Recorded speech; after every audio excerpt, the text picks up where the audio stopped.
नमस्कार दोस्तों, डॉक्टर जय हेल्थ एजुकेशन में आपका हार्दिक स्वागत करता हूं। तो आज के वीडियो में हम बात करेंगे डायबिटिक कीटोएसिडोसिस क्या होता है, क्या इसका कॉज होता है, कैसे होता है और इसको आईसीयू में कैसे मैनेज किया जाता है, सारा हम इस वीडियो में जानेंगे। वीडियो शुरू करने से पहले अगर मेरे चैनल पर आप नए हैं, मेरा वीडियो पहली बार देख रहे हैं तो प्लीज़ मेरे चैनल को सब्सक्राइब कर लें, बेल आइकन को ज़रूर दबा दें जिससे आगे कोई वीडियो डालूं तो वो आप तक पहुंच सके। दोस्तों शुरू करते हैं। ए 48 year patient comes with abdominal pain, nausea, vomiting, non case of diabetes mellitus. एक 48 साल का पेशेंट आया है, उसके पेट में दर्द है, नोशिया, वॉमिटिंग है, डायबिटीज़ का पेशेंट है। इसको देख के डायग्नोसिस तो समझ में आ गया होगा।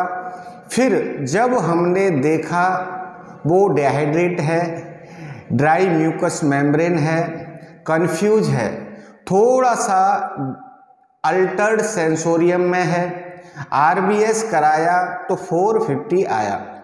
अब आपको पता है कि मैं क्या बताने वाला हूँ। सबसे पहले हम इसका यूरिन कीटोन करके देखेंगे। जब भी किसी पेशेंट की आरबीएस 200-250 से ऊपर आए तो यूरिन कीटोन जरूर कराएं।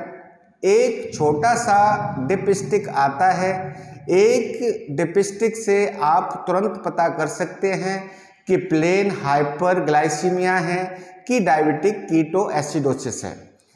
हमारे इस पेशेंट के यूरिनरी कीटोन्स बॉडी पॉजिटिव हैं। He is the patient of diabetic ketoacidosis. Diabetic ketoacidosis क्या होता है और कैसे होता है समझने की कोशिश करते हैं। डायबिटिक कीटोएसिडोसिस कैसे डिफाइन करेंगे। शुगर बहुत बढ़ी हुई है, 250 से 800 तक हो सकती है। हाई कार्ब कम होंगे। अगर आप एबीजी करोगे तो हो सकती है बाई कार्ब कम होंगे। अगर आप एबीजी करोगे या इलेक्ट्रोलाइट करेंगे बाई कार्ब कम आएंगे, पीएच कम आएगा, एसिडोसिस होगा, ये मेटाबॉलिक एसिडोसिस होगा। रेस्पिरेटरी कंपेंसेशन हो रहा होगा, पेशेंट बहुत हाँफ रहा होगा।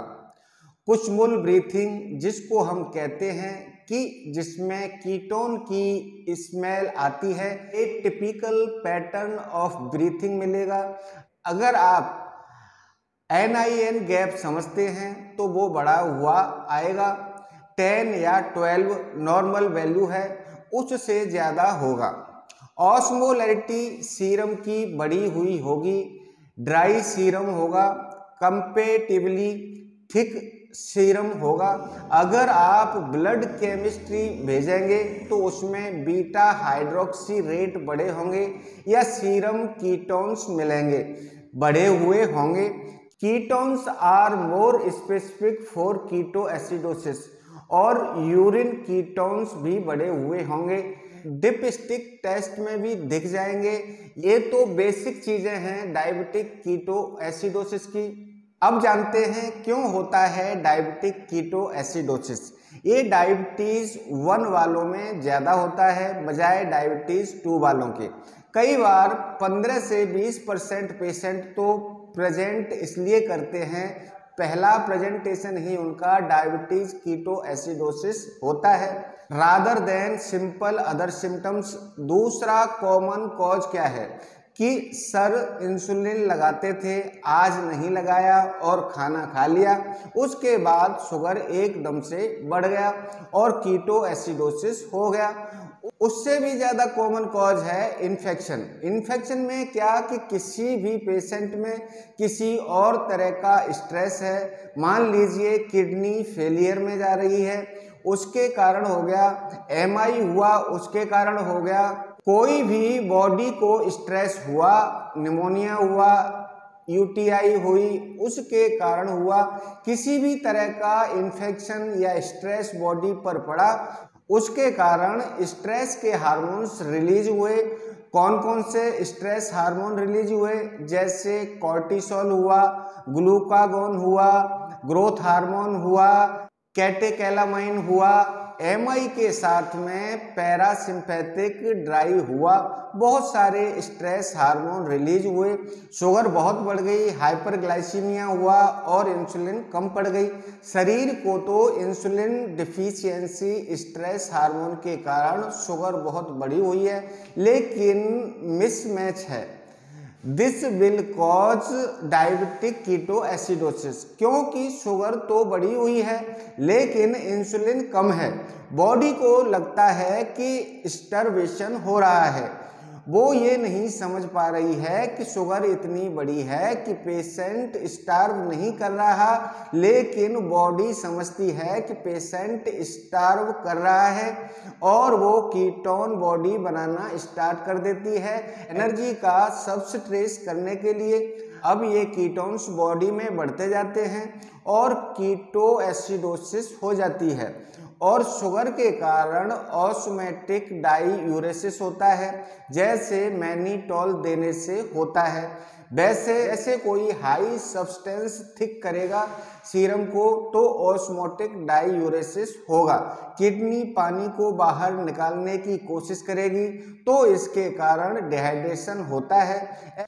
ऐसा मानते हैं कि डायबिटीज़ कीटोएसिडोसिस का जो पेशेंट आपके पास आता है उसमें 6 लीटर फ्लूइड डेफिसिट है। इस पेशेंट को चूंकि सेलुलर डिहाइड्रेशन हो रहा है, सेलुलर स्पेस से पानी खींचकर बाहर आ रहा है, इंट्रासेलुलर स्पेस में सेल डिहाइड्रेट हो रहा है और इंट्रावस्कुलर स्पेस में पानी थोड़ा ज़्यादा होता है और इंट्रावस्कुलर स्पेस में पानी थोड़ा ज़्यादा है तो सूडो हाइपोनेट्रीमिया हो रहा है। पेशेंट का टोटल सीरम सोडियम कम नहीं है लेकिन हाइपोनेट्रीमिया जैसी पिक्चर है और एट द टाइम इसको हाइपोकैलेमिया हो रहा है। शुगर बड़ी होने के कारण पोटेशियम अंदर बाहर का खेल हो रहा है। तो ये सब मैकेनिज्म है जिसके कारण डायबिटिक कीटोएसिडोसिस होता है। आपको क्या करना है, आपके पास पेशेंट आएगा, सबसे पहले आप उसे आईसीयू में भर्ती करेंगे, उसको मॉनिटर लगाएंगे, आरबीएस चेक करेंगे, सिस्टर को कह देंगे कि हर घंटे आपको आरबीएस चेक करनी है, सैचुरेशन मॉनिटरिंग करेंगे और फिर हम देंगे क्या देंगे। तो सबसे पहले हम देंगे इंसुलिन, नहीं सबसे पहले इंसुलिन नहीं देंगे तो सबसे पहले हम क्या देंगे, इंसुलिन नहीं देंगे। हो सकता है पेशेंट मर जाए आपका, क्योंकि हाइपरग्लाइसीमिया से नहीं मरेगा लेकिन इस बढ़े हुए शुगर के कारण जो पोटेशियम कम है, पोटेशियम सेल के अंदर चला गया है, ये हाइपरकैलेमिया इसको वेट नहीं कर सकता। हाइपरकैलेमिया इसको तमाम तरह की तकलीफ कर सकता है। पहली चीज आप इंसुलिन नहीं देंगे, सबसे पहले हम शुरू करेंगे आईवी फ्लूइड्स। आईवी फ्लूइड्स में क्या देंगे, बैलेंस साल्ट सॉल्यूशन देंगे, प्लाज्मा लाइट दे सकते हैं, कावी लाइट दे सकते हैं। ये नहीं दे सकते तो सेकंड चॉइस नॉर्मल सलाइन दें, नॉर्मल सलाइन दें। फिर एवीजी करेंगे, ब्लड केमिस्ट्री कराएंगे। ईसीजी करना बड़ा इम्पोर्टेंट है कॉज ढूंढने के लिए, कहीं ऐसा तो नहीं एमआई हुआ है, एमआई के कारण है। दूसरा जो डायबिटिक है इनमें बिना चेस्ट पेन के भी एमआई हो जाता है, ये भी डायग्नोस हो जाएगा। उससे भी ज़्यादा इम्पोर्टेंट है ईसीजी में आपको हाइपरकैलेमिया हाइपोकैलेमिया समझ में आ जाएगा। अगर आपको ऐसा लग रहा है कि हाइपो या हाइपरकैलेमिया चेंजेज हैं तो आपको आगे बढ़ना है और ब्लड केमिस्ट्री कराएं। सबसे पहले हम ब्लड केमिस्ट्री में ढूंढेंगे कि पोटेशियम कितना है।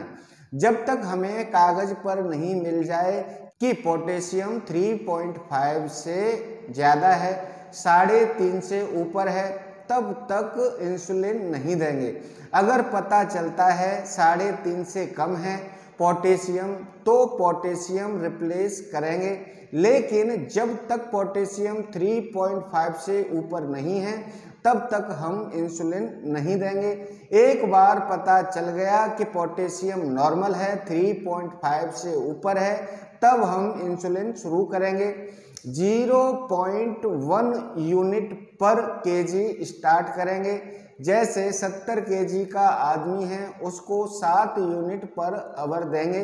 कुछ लोग कहते हैं बोलस देना चाहिए, कुछ लोग कहते हैं बोलस नहीं देना चाहिए। देना भी है तो 7 यूनिट का एक बोलस बनाएं, फिर 7 यूनिट पर आवर लगाओ। इंसुलिन स्टार्ट करेंगे और फ्लूइड रिसस्टेशन करेंगे। फ्लूइड रिसस्टिकेट कैसे करेंगे? 20 ml पर केजी आइसोटोनिक क्रिस्टलॉइड स्टार्ट करेंगे। क्रिस्टलॉइड मतलब बैलेंस साल्ट सॉल्यूशन या प्लाज्मा लाइट या केवी लाइट। अगर कुछ अवेलेबल नहीं है तो आप नॉर्मल सेलाइन दे सकते हैं। और जब तक हमारा ये फ्लूइड रिसस्टेशन हो रहा है और इंसुलिन स्टार्ट है तब तक हम देखेंगे कि कॉज क्या है। अगर सिंपल सी बात थी कि इंसुलिन की डोज मिस हुई उसकी वजह से है तो अच्छी बात है, खुशी की बात है। पर अगर कोई अलग कॉज है, कोई स्ट्रेस का फैक्टर है, जैसे कोई इन्फेक्शन है, कोई एमआई है, वो हमको ढूंढना है और कॉज को ट्रीट करना है। जब तक कॉज ट्रीट नहीं होगा तब तक आप शुगर को ट्रीट करते रहो, एसिडोसिस को ट्रीट करते रहो, तो कोई फायदा नहीं है।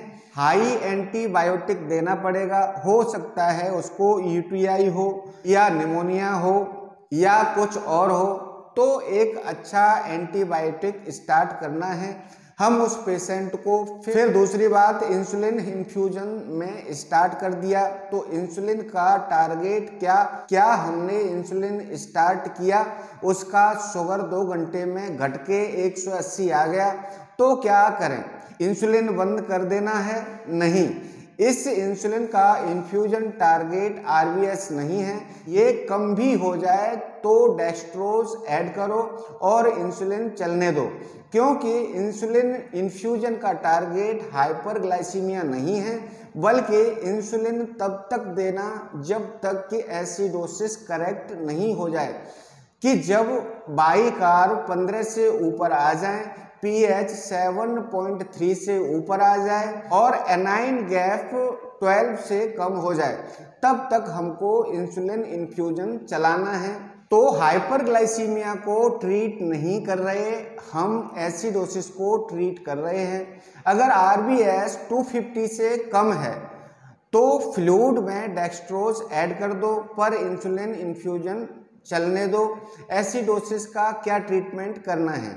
एसिडोसिस के ट्रीटमेंट में हम सोडा बाइकार्ब दे सकते हैं, बिल्कुल बढ़िया दे सकते हैं। एसिडोसिस है, हाँ सोडा बाइकार्ब दे सकते हैं, हाँ सोडा बाइकार्ब दे सकते हैं सिर्फ 3 कंडीशन में, जब आपका पेशेंट मोस्टली मर गया हो, मरने वाला हो, क्योंकि इतना सारा हाइपरकैलेमिया है कि कार्डियक अरेस्ट होने वाला है, सीवियर हाइपोटेंशन है।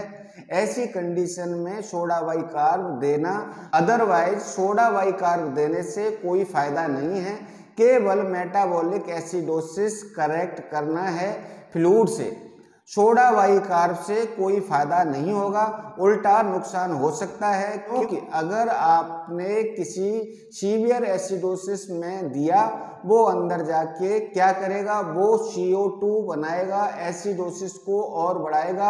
आपका पेशेंट वैसे ही अपने रेस्पिरेशन के पीक पर चल रहा है, वो हाँफ रहा है, उसको रेस्पिरेटरी रेट ज़्यादा है, वो शॉर्ट ब्रीथ कर रहा है, वो 30 के रेट पे ब्रीथ कर रहा है, उसका और CO2 बढ़ाने की कोशिश करोगे, it is not good thing. Metabolic acidosis को कैसे कंपेंसेट करता है पेशेंट? हाइपर वेंटिलेट करके, CO2 पास करके आप उसे CO2 ऐड कर रहे हो, that is not helpful. Unnecessary आपका पेशेंट कार्डियक अरेस्ट में जा रहा है या सीवियर हाइपरकैलेमिया है, मान लीजिए पेशेंट बहुत सिक है, गड़बड़ है, तो उसको इंटूबेट कर दो। कोशिश करें कि एसिडोसिस के पेशेंट को बिल्कुल इंटूबेट ना किया जाए। एसिडोसिस के सीवियर पेशेंट को इंटूबेट करना मौत की दावत देना है, क्योंकि वो पेशेंट ऑलरेडी 30 के रेट पे ब्रीथ कर रहा है और वेंटिलेटर पे आप 30 के रेट पे ब्रीथ नहीं करा पाओगे। अगर इंट्यूबेट करना ही है तो सबसे सीनियर आदमी है वो इंट्यूबेट करेगा। ऐसा नहीं कि अपना सबसे जूनियर है चल आज उसको इंट्यूबेट करना सिखा देते हैं। It is not good. 15 second में ट्यूब डालो, जल्दी से वेंटिलेटर पे ले लो। 10 to 20 सेकंड के लिए भी वो एपनिया में रहेगा। उस CO2 राइज से पीएच फॉल होगी। ऑलरेडी मेटाबॉलिक एसिडोसिस में है, ऑलरेडी वो क्लिप पे हैंग कर रहा है, वो गिर जाएगा उस side. Don't intubate him preferably. अगर करना भी पड़े तो तुरंत क्विकली उसको वेंटिलेट करें। रेस्पिरेटरी रेट 30 पे रखें। अगर एसिडोसिस पे आपको वीडियो देखना है तो मैं डिस्क्रिप्शन में लिंक दे दूंगा, आप देख सकते हैं। यूजली कुछ पेशेंट में सेरेब्रल एडिमा हो सकता है, सभी में नहीं होता, तो आपको पेशेंट का मेंटल स्टेटस टाइम टाइम पर चेक करते रहना है। अगर आपको लगता है कि पेशेंट का सेंसोरियम अल्टर्ड हो रहा है तब MRI करके या CT करके प्रूव नहीं करेंगे कि सेरेब्रल एडिमा है, मान के चलेंगे कि ब्रेन एडिमा है और ऐसे में उसका IV रोक लेंगे, हेड को एलिवेट करेंगे और ऑस्मोटिक डायूरेसिस करेंगे मैग्नीटोल से। ये एडल्ट में नहीं होता, बच्चों में होता है। फिर भी बता दूं कि डायबिटीज कीटोएसिडोसिस का पेशेंट है, अल्टर्ड सेंसोरियम में जा रहा है, तो कंसीडर करो कि कहीं उसको सेरेब्रल एडिमा तो नहीं है और वो सेरेब्रल एडिमा में तो नहीं जा रहा है। तो अब समराइज करते हैं कि हमें फ्लूइड से स्टार्ट करना है, इंसुलिन से नहीं करना है। दूसरी बात, पहले पोटेशियम करेक्ट करेंगे, अगर कम है तो उसको सप्लीमेंट करेंगे और इंसुलिन तब तक देनी है कि जब तक एसिडोसिस रिजॉल्व नहीं हो जाए। इंसुलिन का टारगेट शुगर नहीं है, एसिडोसिस है। सोडा बाइकार्ब नहीं देना है, फ्लूइड से करेक्ट करना है। सेरेब्रल एडिमा के लिए वॉच करते रहना है, अगर ऐसा होता है तो मैग्नीटोल देनी है। तो दोस्तों आज का मेरा ये वीडियो आपको कैसा लगा, यूजफुल लगा है तो लाइक करिए, फैमिली फ्रेंड्स को शेयर करिए और दोस्तों मेरे चैनल को सब्सक्राइब करिए, बेल आइकन को जरूर दबाइए जिससे आगे कोई वीडियो डालूं तो वो आप तक पहुंच सके। दोस्तों अगर ये वीडियो फेसबुक पेज पर देख रहे हैं तो फेसबुक पेज को लाइक करें, वीडियो को शेयर करें। दोस्तों अब लेता हूं विदा, मिलते आगे किसी ऐसे ही वीडियो में, तब तक के लिए नमस्कार।